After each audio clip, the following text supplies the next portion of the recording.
ini misalkan hal ini terbiasa, Kevin setan ini diperbuat, nah berarti kan tanpa sadar dia akan menjadi berkarakter setan. Iya. Nah ini temuan dari Corbin ini, para pelaku itu bisa nggak mengkaitkan dengan faktanya dia bahwa ini karakter setan seperti ini, mungkin berani maksiat seperti ini, perubahan perilaku seperti apa? Gimana? Perubahan perilaku. Seperti apa? Bahkan ada yang di kasus-kasus di berita-berita ada yang sampai melakukan pembunuhan, seperti itu. Awalnya memang juga gara-gara ini sih, Zat. Jadi kita tuh makin dibikin definisi sukses tuh punya mobil banyak, uang banyak, belum lagi tayangan YouTube. Ya punten ya, beberapa public figure menunjukkan nih mobilnya banyak, nih beli mobil baru, nih rumah baru, nih jalan-jalan di ini, nih apa, bahkan punten nikahannya misalkan di luar negeri, bak princess, tapi akhirnya tahu-tahu korupsi timah, lain-lain dan lain. Saya nggak nyebut nama kan, tapi kan ngambil pelajarannya. Suatu saat hidayah Allah datang, mereka bisa lebih soleh dari kita loh, ya. Nah, Bismillah. Iya, login dulu, amin ya Allah. Maka dengan akhirnya jadi teh kayaknya sukses tuh kayak gitu ya, dan kelihatan kayaknya tuh bahagianya dari situ. Nah akhirnya jadi itu yang dikejar, dan akhirnya nggak peduli. Ditambah imannya misalkan nggak kenal Allahnya juga masih belum kenal sama Allahnya, karena kan aslinya masalah kita itu bukan nggak ada rezeki, bohong dibilang rezeki, tapi tidak yakin pada sang pemberi rezeki. Nah itu masalah kita nggak yakin bahwa kita dijamin. Karena saya yakin sejatinya orang yang korupsi juga tahu korupsi itu nggak baik, orang yang judi juga tahu judi itu nggak baik, ada tetangganya yang juga hancur gara-gara judi. Tapi ketika belum yakin bahwa yang penting itu berkahnya dan halalnya, bukan nominalnya, ya udah akhirnya mereka ngehalalin segala cara untuk gimana caranya dapetin gitu untuk segala macam uang-uangnya. Jadi termasuk punten suami pelit sama istrinya, mungkin juga karena sederhana, karena nggak yakin kalau ngasih ke istri itu bakal dikasih lebih banyak sama Allah. Ibu mau direkam nggak tadi, Bu?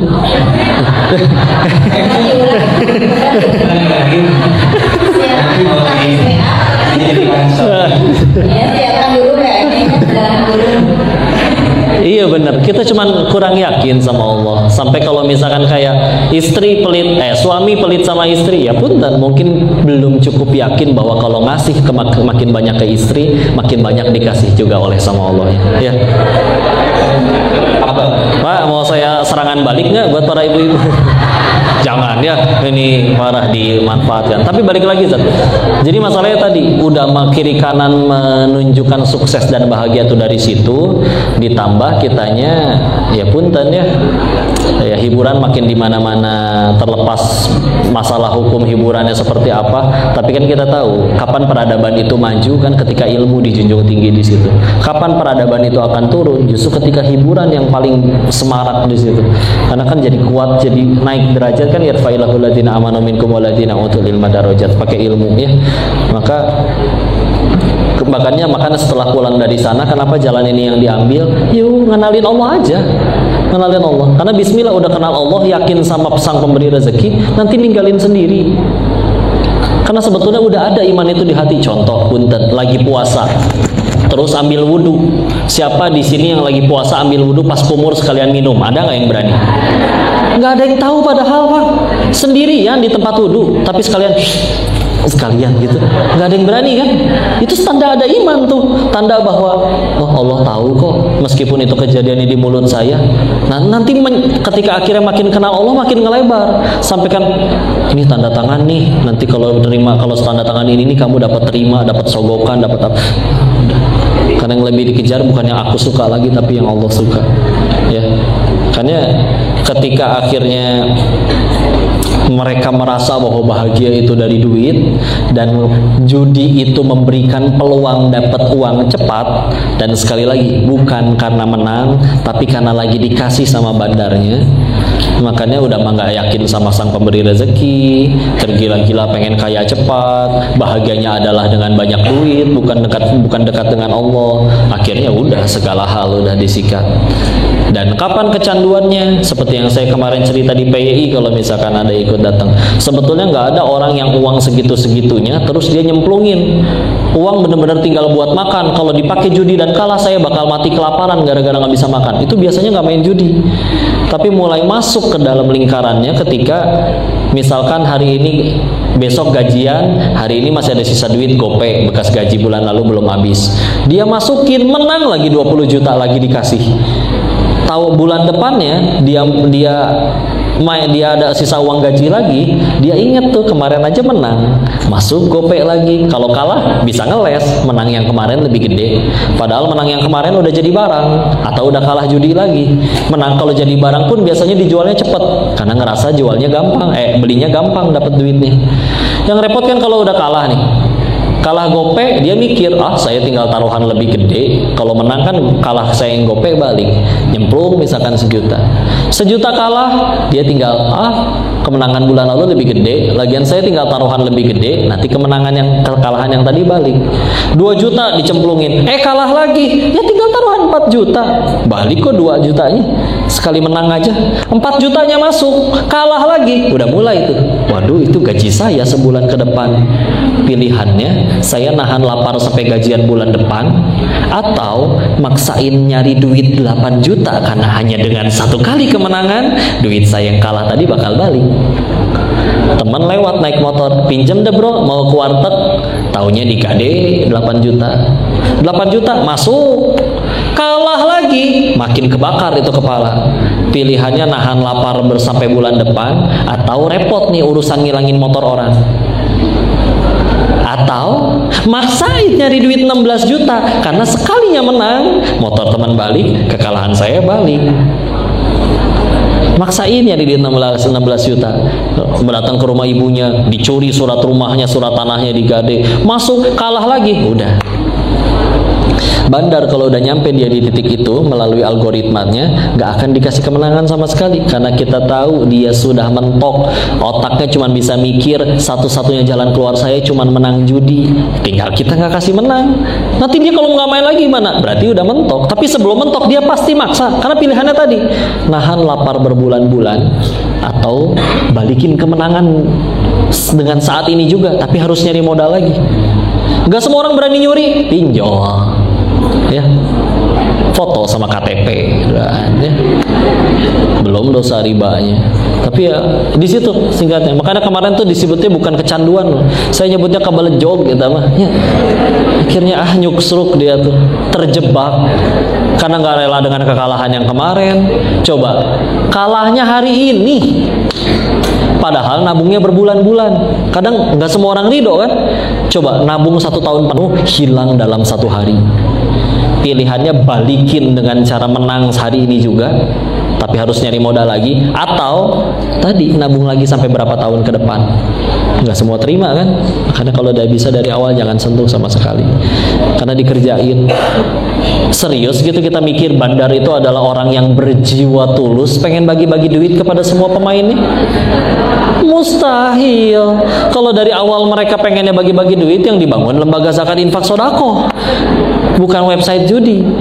Yang bikin web manusia juga, sama-sama punya pengen tas yang pengen dibeli, orang yang pengen mereka biayain. Cuman gimana caranya mereka pengen lebih sering dapat duit, bukan kehilangan duit. Ngakalin sistem, bikin sistem di mana orang pada kalah melulu. Ya kasihlah sebagian, 10 pemain 8 kalah 2 menang. Ada 2 yang menang, kan ada dari yang 8 kalah. Kita mah gak pernah rugi jadi bandar. Ya kali dikerjain, bisa dibilang. Berarti itu ya, lagunya itu pendek. Mirip sama kecanduan narkoba yang kita pikir itu gimana caranya dapat uang buat narkoba lagi. Kalau ini gimana caranya dapat uang buat main lagi. Harus yang nyambung dari nama Ida 90. Kenapa disejajarkan? Innamal khamru wal maisir itu kan sejajar. Berarti efeknya juga memang mirip gitu dengan narkoba. Kalau kelihatannya dari udah dibalikin we. Baik, kita berikan kesempatan kepada Bapak Ibu yang ingin bertanya.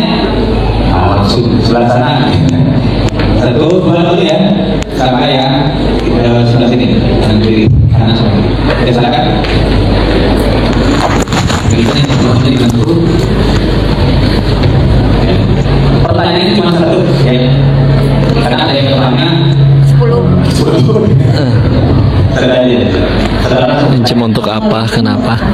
Ntar ya jawabin pertanyaan dulu. Waalaikumsalam warahmatullahi wabarakatuh. Jadi siapa? Kenalkan nama saya ini Mohon maaf itu. orang tua dari SD Islam Ya, namanya siapa? Bu Yeni. Bu Yeni. Bu Yeni. Ya, silakan langsung pertanyaannya. Ustaz, Topan, ada yang ditanyakan berhubungan dengan permainan di anak-anak zaman sekarang ya, Ustaz, kayak di Time Zone gitu ya, kan suka ada boneka capit tuh. Boneka capit kan dengan modal 1 koin, anak-anak itu berharap mendapatkan boneka gitu ya. Mohon. Kan pernah dengar gitu dari Ustaz Khalid bahwa itu juga termasuk judi gitu ya.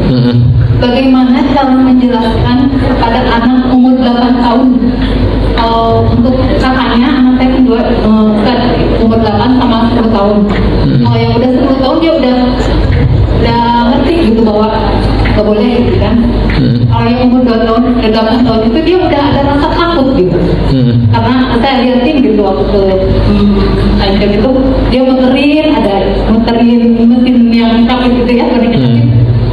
Tapi dia takut, tapi mau gitu. Sudah saya jelasin bahwa nggak boleh gitu. Dia jelasin di rumah gitu ya. Bagaimana cara memantapkan anak itu supaya tidak tergiur, karena mungkin waktu itu dia lihat ada orang yang menang gitu. Boneka. Terus yang permainan yang lainnya, Ustaz, yang kupon-kupon itu kan suka dikumpulin tuh. Yang kupon-kupon suka ada yang dari Tanjung. Dikumpulin, ditukar dengan makanan misalnya. Bagaimana kan semua orang tuh pasti menginginkan anak yang solihah ya, solihah. Salah satunya tadi kata Ustaz bahwa untuk menginginkan anak itu kita harus mematahkan diri kita dengan keteladanan dan terutama doa gitu. Yang satunya lagi saya pernah mendengar di kajian bahwa salah satunya kita juga harus memperhatikan makanan yang masuk ke dalam anak kita gitu ya. Iya, itu betul. Dari segi hukumnya haramnya gitu. Saya pernah dulu sebelumnya waktu dulu anak itu pernah mainan dari tender itu dikumpulin dimasukin ke mesin keluar kupon gitu. Nah, dikumpulin kuponnya ditukar makanan anak itu bagaimana hukumnya? Saya tidak kepikiran itu takut mempengaruhi anak saya. Assalamualaikum warahmatullahi wabarakatuh. Waalaikumsalam warahmatullahi wabarakatuh. Baik, bismillah. Karena anaknya udah umur segitu mah saya rasa udah bisa diajak ngobrol ya. Nah, yang saya tahu tentang mesin capit boneka itu juga sama diakalin. Jadi kalau kita beli mesinnya nanti ditanya sama mamangnya, operatornya yang mekaniknya, ditanyanya biasanya nanti ini mau diputaran ke berapa, putaran apanya ya. Jadi kalau kita pilih ke 10, nanti di putaran ke 10 nyapitnya kenceng, makanya nanti dia nggak akan jatuh di putaran ke 10. Kayak gitu Bu, kayak gitu aja diakalin, apalagi judi kan. Nah, maka ya kan karena masuk akal dong. Coba misalkan satu koin 10.000, satu bonekanya misalkan 100.000, berarti kan harus 10 orang kalah dulu baru akhirnya seri gitu ya. Kalau setiap kali masukin koin nyapitnya kenceng ya tekor, yang main 10.000 yang keluar boneka seharga 100.000. Jadi sama kan, mereka juga beli mesin itu tuh pengen nyari cuan juga ya. Makanya ketika akhirnya, karena kalau sudah dinasehati dari halal dan haram belum masuk, ya kadang saya cuma ngajak ngobrol kayak gitu aja, diajak mikir, kamu teh dikerjain. Sama kayak sejauh ini kan saya bicara di kajian tentang judi itu udah nggak perlu saya berkata lagi judi itu haram, udah nggak perlu kayaknya, karena aslinya mereka juga pada tahu. Yang lebih diobrolin itu berarti apa? Diajak mikir. Udah, atau apa sih yang didapat ya? Ibarat saya cuma nunjukin jalan nih, di depan tuh ada jalan 2, kiri sama kanan. Yang kanan pada baik-baik aja, yang kiri kok pada jatuh, luka-luka. Berarti kalau kita lewat jalan itu, berarti kita lewat yang mana? Yang selamat atau yang celaka? Yang selamat. Ya udah, ibarat nih ayah saya teh udah bencut tuh. Jadi kamu jangan usah lewat jalan yang saya laluin. Udah gitu doang sebetulnya mah. Diajak mikir, dan insya Allah anak umur 8 tahun udah udah tamyiz ya, udah bisa bedain mana baik dan buruknya. Mungkin kalau dikasih tahu ada fakta seperti itu mungkin lebih kena ya. Karena untuk sampai orang berhenti melakukan sesuatu hanya karena Allah berkata jangan atau Allah berkata lakukan, nah itu kan perlu proses untuk numbuhin keimanannya ya. Karena punten ya, ada orang yang kami saksikan baru hijrahnya atau baru tobatnya umur 50, tapi dari umur 1 sampai 50-nya mungkin maksiat. Tapi ketika hidayah itu datang ya ternyata baru solehnya umur 50, wallahu alam. Meskipun kita pengennya anak-anak kita masih cepat mungkin. Ya. Tapi ya udah, makanya diajak kasih taunya kayak gitu. Itu teh dikerjain sama ya. Kalau masalah permainan seperti apa, nah ini guru-guru kami lebih bisa jawab ya. Apa yang bisa menjadi suatu permainan itu jadi keburukan ya. Kemarin juga dijelasin bahwa sesuatu selagi tidak ada unsur kayak misalkan 1 maisir, judi, 2 goror, ketidakjelasan, 3 riba. Kalau untuk yang maisir ada rukunnya kata Sasupri kemarin T3 ya. 1 ada pemainnya ya, terus ada yang dipertaruhkannya nilainya. Satu lagi apa tidak? Permainan yang dipertaruhkan dan ada yang dimenangkan. Ada yang dimenangkan. Jadi pasti ada yang dipertaruhkan dan nanti ada yang dirugikan, ada yang dimenangkan. Nah makanya. Tapi saya selalu dinasihatin sama guru kayak gini, bahwa di atas fikih itu selalu ada yang namanya takwa katanya. Nah fikih itu bicara hukum, fardu, sunnah, mubah, makruh, haram, atau lebih singkatnya bicara boleh atau tidak. Takwa bicaranya bukan boleh atau tidak, tapi Allah suka atau tidak. Yang mana yang paling baik? Yang paling selamat yang ngejar yang takwa aja. Misalkan contoh komik, apa hukum bacanya? Mungkin mubah ketika gambarnya tidak ada pornonya, cuman gambar Doraemon misalkan, mubah, nggak ada dosanya. Tapi akan selalu ada orang yang mikirnya bukan pakai sudut pandang fikih, tapi pakai sudut pandang takwa, sehingga dia akan berkata, nggak peduli apa hukum baca komik, yang aku tahu aku lebih Allah cintai kalau aku baca Quran daripada komik. Dia lebih pilih selamat itu ya. Jadi itu yang lebih dia kejar ya. Dan bismillah, kadang bisa diajak ngomong, nah semua anak-anak punya cita-cita pengen sukses. Makanya ketahuilah, yang ibu tahu atau yang ayah tahu, orang yang udah menggapai cita-citamu, misalkan dia pengen jadi apa, pilot misalkan, atau pengen sukses, bilang apa, pengusaha sukses itu nggak ada yang main kayak begini. Nah, boleh dikasih tahu kayak gitu ya, nggak ada yang lain. Punten ya. Dan memang secara fakta kayak gitu Bu. Kami ketemu orang yang jenius banget, tapi nggak beriman, bukan Islam. Dia tetap nggak main judi Bu. Karena sadar ini penyedia permainannya juga manusia, sama-sama punya kepengen. Masa iya saya menang melulu? Sehingga akhirnya pilihannya 2. Kalau dia jenius tapi ini segini nggak beriman ya, nggak beriman tapi jenius. Dia aja nggak mau main judi. Pilihannya cuma 2 kata dia. Mendingan saya jadi bandarnya atau ngakalin sistemnya. Ya, segitu teh nggak pakai iman, tapi tetap nggak mau judi. Kenapa? Karena tahu yang bikin manusianya sama-sama punya nafsu, pengen menang juga si bandarnya. Terus kita mempertaruhkan rezeki kita, masa depan kita di permainan yang dikendalikan oleh orang lain gitu, kan alangkah tidak bijak sama sekali. Walaupun ternyata dia jadi bandar misalkan, atau ngakalin sistem, kan nanti ada Allah, mentok sama aturan Allah. Ini aja pulang gitu istilahnya bandarnya.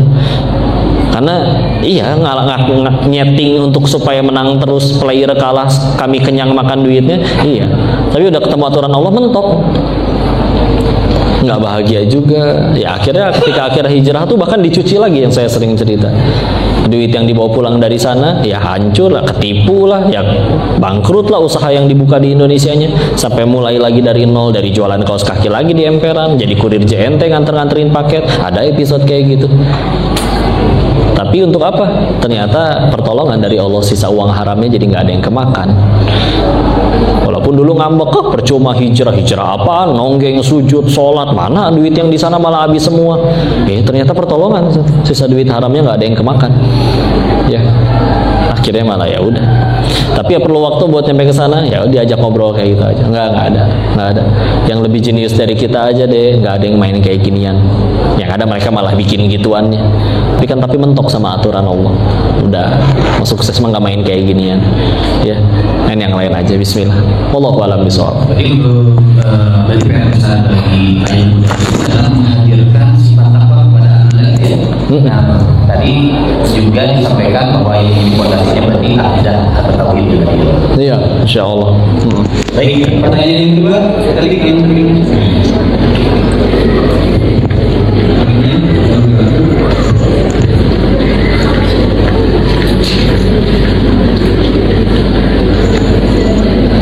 Satu pertanyaan saja, kan sekarang. Banyak. Di Cianjur, Hotel Grand BDL. Warahmatullahi wabarakatuh. Waalaikumsalam warahmatullahi wabarakatuh. Nama saya Ainul Aini. Saya ingin bertanya perihal tentang platform Indodax. Karena di platform Indodax. Indodax. Ya, terus? Indodax itu adalah market jual beli koin. Karena mohon maaf, saya termasuk salah satu yang rutin menyisihkan uang jajan membeli koin di platform tersebut. Niatnya sih untuk menabung, karena itu menabung yang saya tahu mungkin koin bisa naiknya sekitar 10 tahun sekali. Jadi saya memilih menabung di platform Indodax pembelian koin. Yang saya tanyakan adalah bagaimana itu hukumnya? Mohon maaf karena saya masih awam. Wassalamualaikum warahmatullahi wabarakatuh. Waalaikumsalam warahmatullahi wabarakatuh. Izin ya, kami belum bisa menghukumi karena nggak tahu itu seperti apa sistemnya, akadnya. Tapi memang akad di dalam Islam yang masih diizinkan, yang koko tahu, nanti ditambahkan juga oleh Ustaz Uzadah. Satu, ada yang sifatnya mudorobah. Mudorobah itu kan bagi hasil, ya. Nah, tapi kalau bagi hasil itu juga jelas tuh duitnya dipakai untuk apa. Contoh, join yuk kita jualan ayam goreng. Kita tahu tuh duitnya dipakai apa, dagangannya ada, keuntungannya jelas, untung dibagi 50-50, rugi juga dibagi 50-50. Nah, ini kita nggak tahu duitnya dipakai kemana, tahu-tahu dia ngasih keuntungan, kan berarti ada goror di situ, ya, ada ketidakjelasan, ya. Maka situ ada satu gagal syariatnya di situ. Yang kedua, dengan akadnya ijaroh. Kalau ijaroh tuh upah. Contoh, Pak, kelolain sawah saya deh, nanti ini ijaroh dikasih ujroh, dikasih balasan, misalkan dalam bentuk gaji. Nah, yang paling aman dua itu yang saya tahu, ya. Nah, selain itu kalau misalkan tadi ada unsur seperti tadi maisir, riba dan gorornya, maka ya tidak lolos secara syariat. Nah, ini tadi saya belum bisa menghukumi karena tadi nggak tahu ini duitnya setelah di store itu dipakai apa sama dia, tahu-tahu dikasih keuntungan, kan berarti ada ketidakjelasan, ada goror. Maka wallahu alam ya, saya belum bisa hukumin, saya belum pernah lihat aplikasinya sistemnya gimana juga. Tapi kalau dari kaidah-kaidah yang ada, memang hindari ribanya, hindari gorornya, hindari maisirnya. Dan kalau pengen yang aman ya tadi ya, bermuamalah ya tadi ya, yang paling boleh memudorobah sama ijar. Wallahu alam bisawab. Mungkin mau ditambahin Ustaz.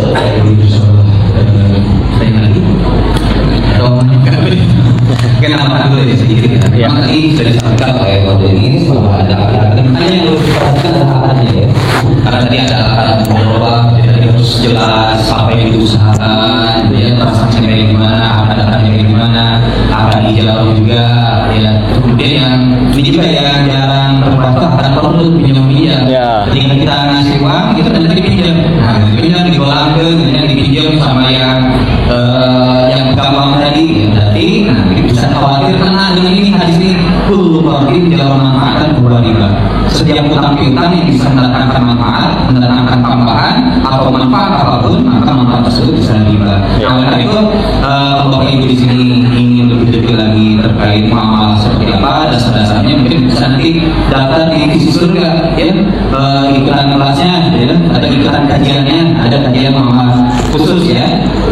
Problem itu seperti apa, modal rumah kayak gimana, hijau kayak gimana, jual beli juga itu pentingnya. Jangan sampai kita tuh selama ini jual beli ternyata batal jual beli gitu. Tidak memenuhi rukun dan syaratnya. Iya, Afwan kok belum tahu itu Indodax apaan. Tapi ya secara akad-akad yang harus dijaga sih tadi sih. Makanya teman-teman tinggal dilihat. Oh, di Indodax itu ternyata tadi ada gitunya nggak? Ada maisir, goror dan juga apa tadi ribanya. Itu sering tuh di lapangan juga. Karena sekarang yang main muamalah tidak hanya bapak ya. Benar tuh. dilaksanakan. Bisa jadi selain tidak mengandung mami, akarnya itu ada double enggak, kita ada 2 akar dalam transaksi. Sering juga dipertanyakan pas awal kita bilangnya itu. Ya itu gimana sistemnya? Kalau mudharabah bagi hasil itu masih jelas, misalkan 50-50 kayak gitu. Tapi kan kalau mudharabah itu nggak cuman keuntungan yang dibagi 2, tapi kerugian juga dibagi 2. Tuh udah ada yang jawab tuh, Indodax itu goror dan riba. Ya. Waalaikumsalam warahmatullahi wabarakatuh. Suka langsung gitu ya, terpukau dengan keuntungan. Rata-rata tergiur dengan keuntungan. Iya. Kalau gadai ini sawah, gadai di dalam Islam boleh. Ya, tapi asal tadi ya tidak ada sama, tidak ada ribanya. Ya, jadi jangan dibungain. Karena kalau gadai yang dibungain, digadainya 1 juta tapi balikinnya harus lebih dari 1 juta, itu kan gagal. Tidak tahu bagaimana bisnis, bagaimana marketing, paling untung rugi. Tapi kalau seseorang dia berbisnis tidak tahu fikih muamalah, nanti pilihannya itu pahala atau besar. Surga atau neraka. Nah, yang sekolah agamanya di Darut Tauhid tepatnya Agim. Bagaimana mekanisme bisnis baiknya kayak gimana? Nah, ini hancur gara-gara mazong, semoga Allah ganti ya dengan rezeki yang lebih halal dan lebih barokah. Allah Maha Kaya.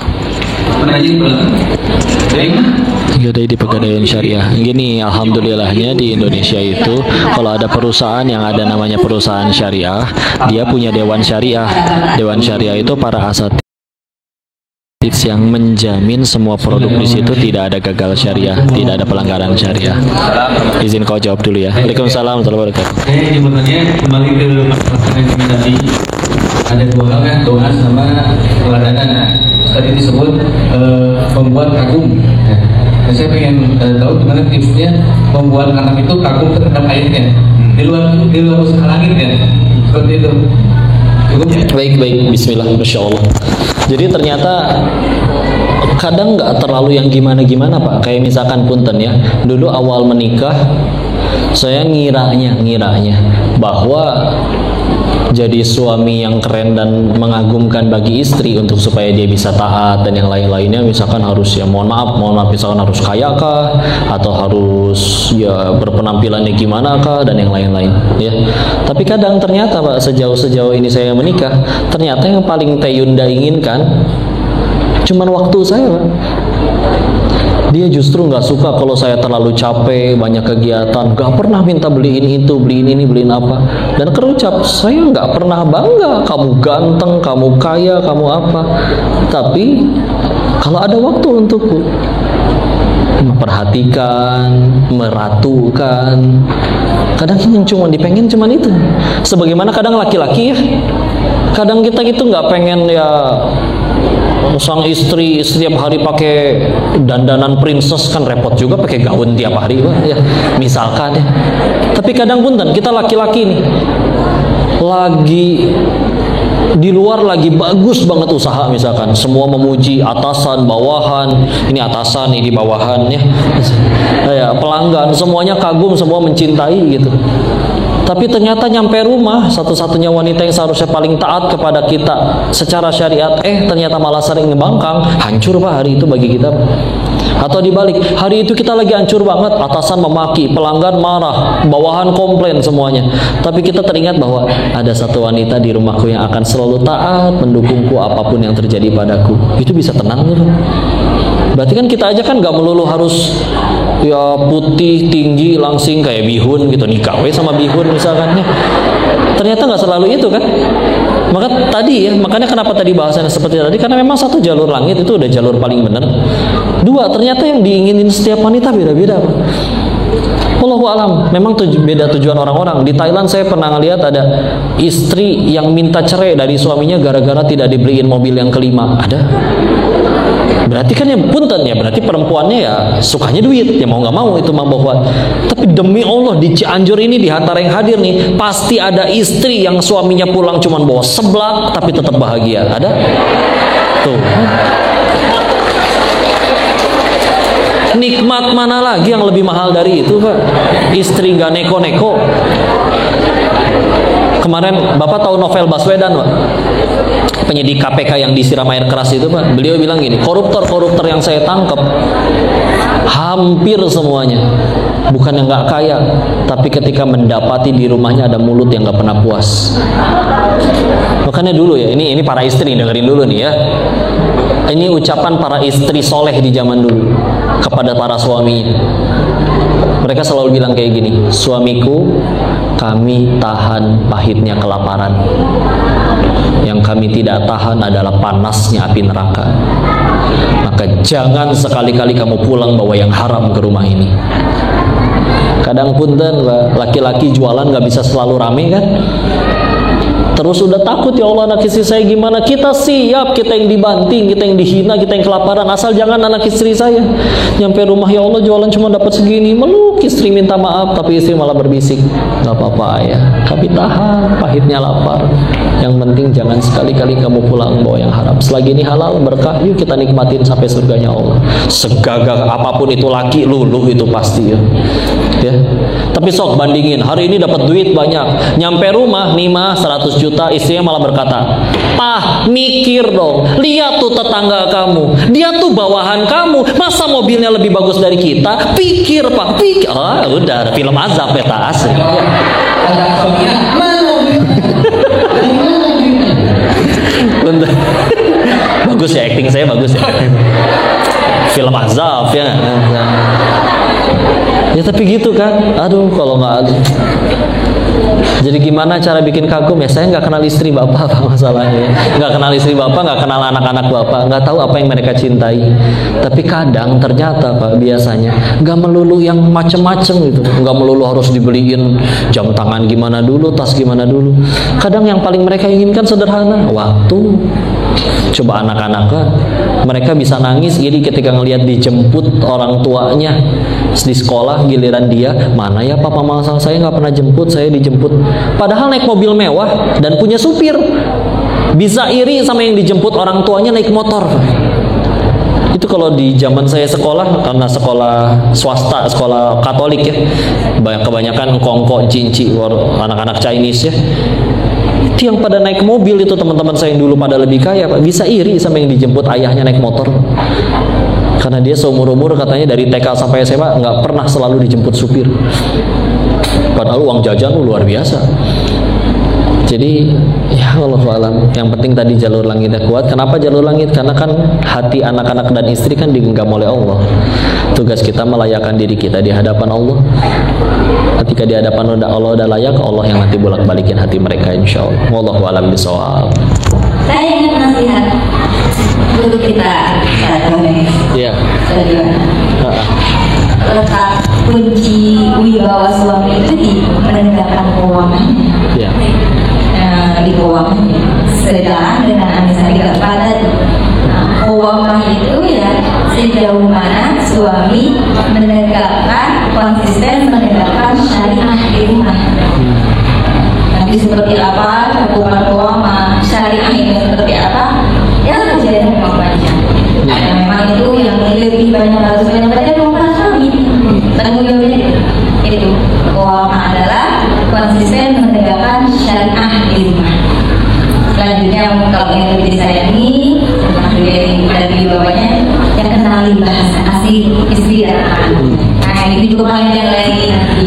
Kalau bahasa asingnya beda ada di waktu. Gitu. Mungkin yang lain juga ada sentuhan yang ada ucapan terima kasih mama udah kasihin itu. Ada ucapan, iya. Bener, kadang Teh Yunda nggak iri. Saya ngelihat saya misalkan ada ibu-ibu nggak betot ya, dia foto heula kok misalkan. Bisa nggak cemburu?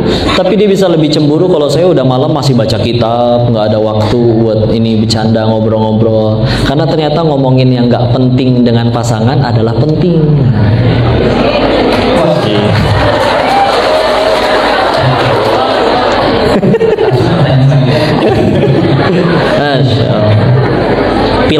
Pilotok ya. Mangga lanjut.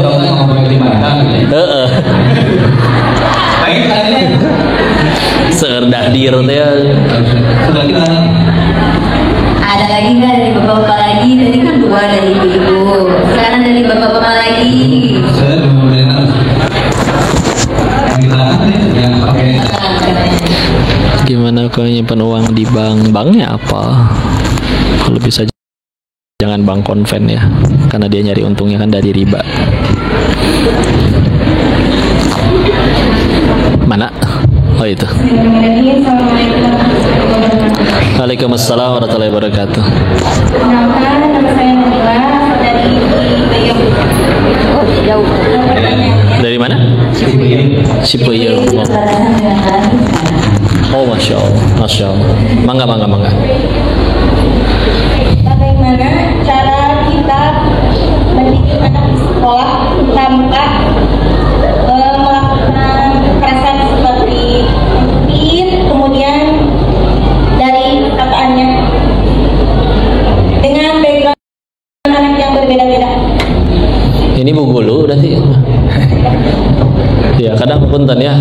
Jadi gini Bu, jadi kalau nanya teh misalkan apalagi nanyain anak. Jadi kadang bahasanya bukan gimana cara mendidik anak-anak kita. Jadi kalau anak kita tuh seolah jadi saya nikah sama ibu gitu maksudnya. Enggak, iya kan? Kalau gimana ya anak kita, astagfirullah ya kumaha ya. Maksudnya misalnya anak-anak kami ya gitu kumaha gitu ya. Ya punten ini mah iklan ya. Cuman kadang ya pernah ada yang kayak gitu tuh. Kau gimana ya anak kita? Aduh ada teh undang. Gimana anak kita? Punten ya istilah. Ya wallahu a'lam, masya Allah. Jadi istilahnya, jadi teh anaknya supaya diajarin jadi di rumah tuh nggak pakai bercanda ya, kayak fisik gitu ya, nonjok, nyiwit gitu meren ya. Oh ya, saya nangkep pertanyaannya gitu ya. Maka masya Allah ya, sejatinya kan anak terutama umur 0 sampai 5 tahun itu mereka belajar apapun sebetulnya meniru yang saya tahu. Saya pernah ada ponakan tuh anaknya adik, anaknya Kodio. Dia pengen ngambil coklat di kulkas yang bagian atas, tapi pengen ngambil sendiri nggak mau dibukain. Ya udah saya teh ngebungkuk ya gitu. Teh Yuda ngebungkuk. Maksud saya teh biar ditaikin. Jadi dia nanya, dia ikut ngebungkuk. Karena ya 0 sampai 5 tahun tuh memang niru aja. Makanya kita ngomong ya kayak beo bener, kita ngomong apa entar tahu-tahu mereka ikut ngomong apa. Kita sering ngomong hey guys ya gitu, vlogging misalkan, nanti anak-anak ikut hey guys gitu, meskipun pakai logat anak-anak ya. Jadi memang di 0 sampai 5 itu ya terus-menerus kasih contoh yang baik, yang bagus. Kitanya sendiri juga nggak pernah mohon maaf ya tadi nyiwit sampai gimana atau gimana, nggak pernah menghukum-hukum yang pakai fisik itu misalkan, nanti bismillah mudah-mudahan itu juga masuk ke mereka sehingga akhirnya nggak mau secara fisik juga. Makanya tadi ini anak-anaknya anak usia berapa dulu juga. Tapi kalau 0 sampai 5 tahun yang kau tahu sih secara teorinya sekali lagi ya, yang kau tahu memang belajarnya meniru. Ya, nanti udah 5 tahun ke atas dia masuk usia tamyiz tuh mulai bisa membedakan mana baik bagi dirinya, mana buruk bagi dirinya, mana boleh, mana tidak. Nah, itu memang udah bisa diajak ngobrol. Udah bisa ada ketegasan, bahkan sudah ada ikop. Bahkan kita diingatkan kan anak umur 7 tahun belum mau sholat udah boleh. 7 tahun udah harus diajak sholat. 10 tahun diajak sholat dia nggak mau udah boleh dipukul bahkan ya. Tapi ya tadi ya sesuai dosis ya, jangan yang sampai masuk UGD 2 bulan ya, itu tega juga ya.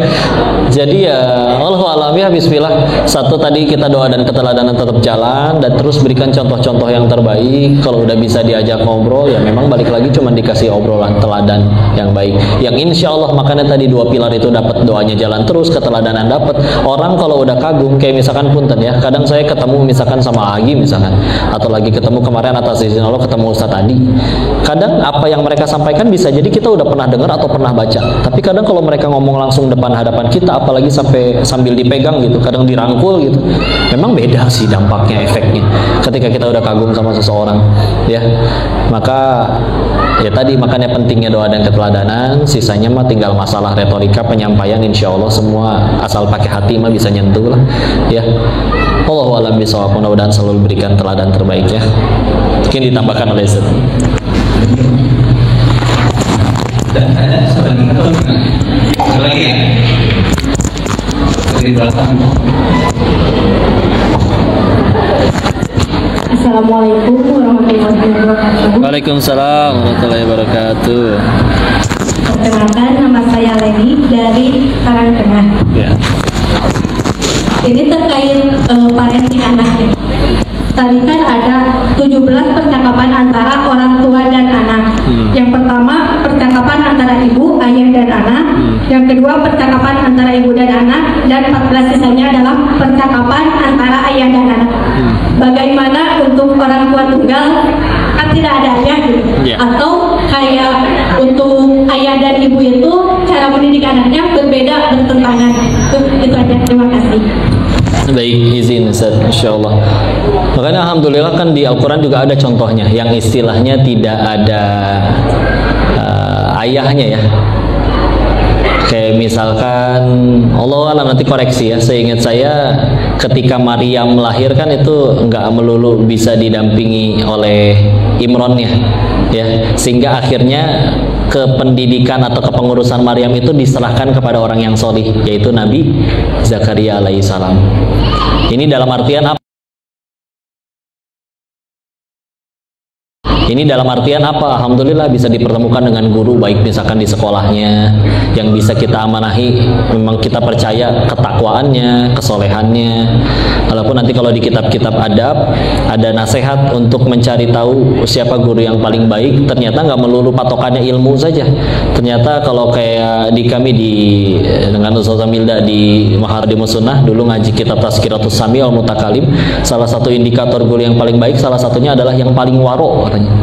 Dia paling hati-hati, karena dengan waro itu kata Imam Ibnu Taimiyah meninggalkan sesuatu yang berbahaya bagi akhiratnya. Jadi bahkan perkara dia ngucap aja dia nggak berani untuk ngucap sesuatu yang sekiranya Allah nggak ridho.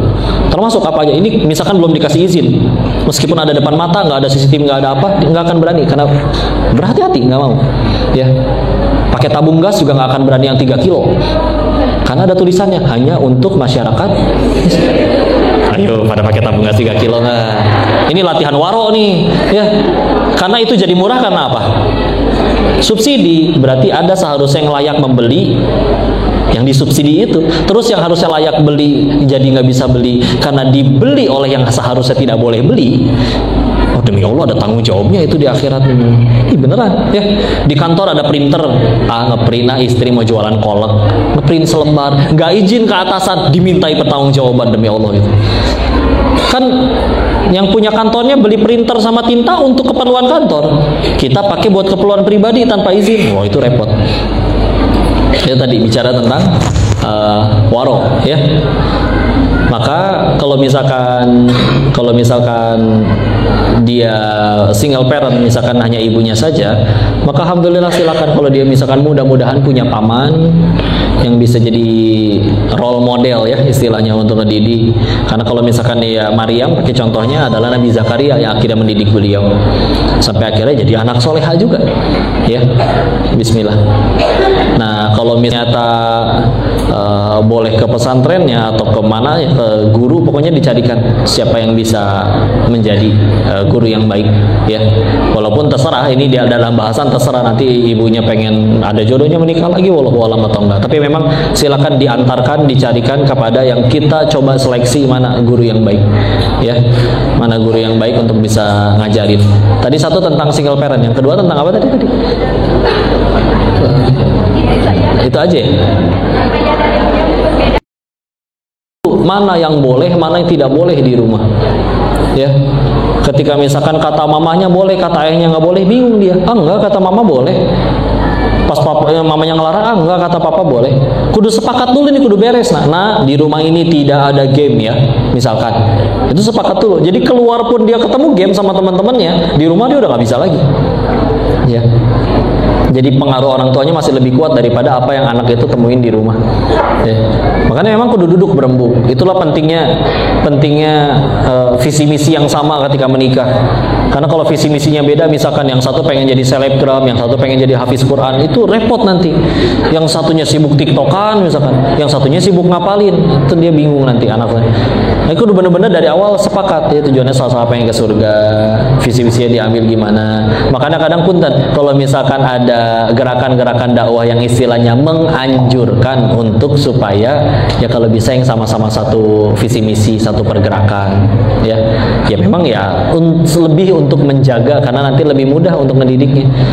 Kan yang lebih repot apalagi punten misalkan yang satu mamanya ke masjid, misalkan bapaknya ke gereja, aduh kan lebih ini lagi, ya makanya balik lagi, duduk berembuk orang tuanya, tentukan mana yang boleh, mana yang tidak, dan mudah-mudahan patokan boleh atau tidaknya bukan dari kesukaan mereka, tapi aturan Allah, ya. Karena syariat Allah kan turun untuk membimbing kita.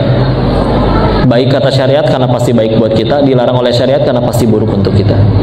Ya, mungkin segitu dulu ya. Wallahu a'lam bishawab. Cukup ya. Yang lainnya mana? Visi surat.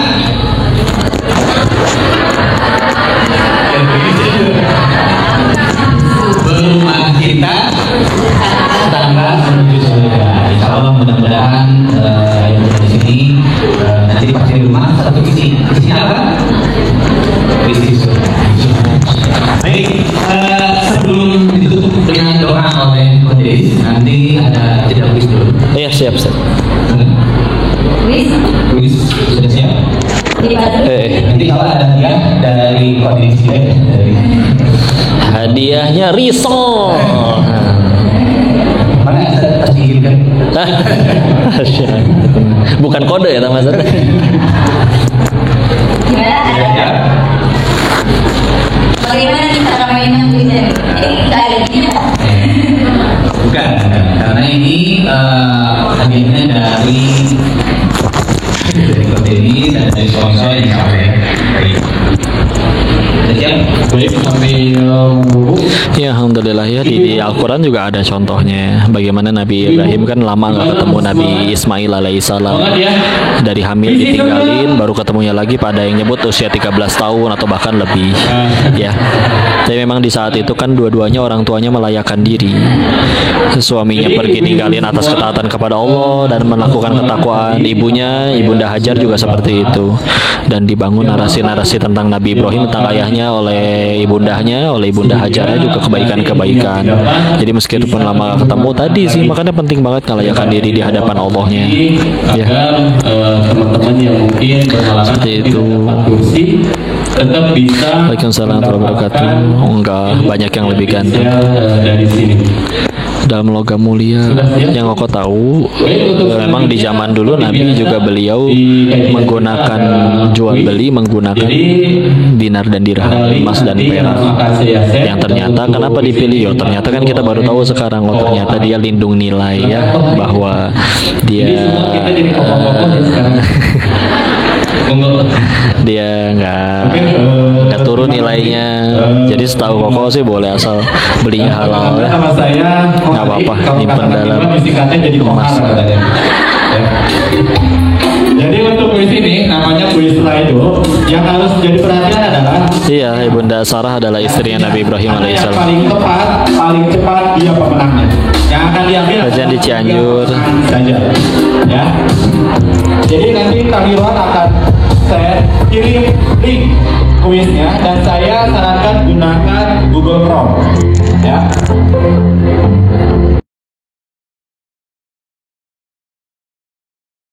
bisa ikut. Oke. Jadi silakan tulis namanya. Namanya tulis. Apakah ada di depan? Ya. Paling cepat, paling tepat. Jangan kita ambil 3 pemenang saja. Pakai di sini kan? Oh,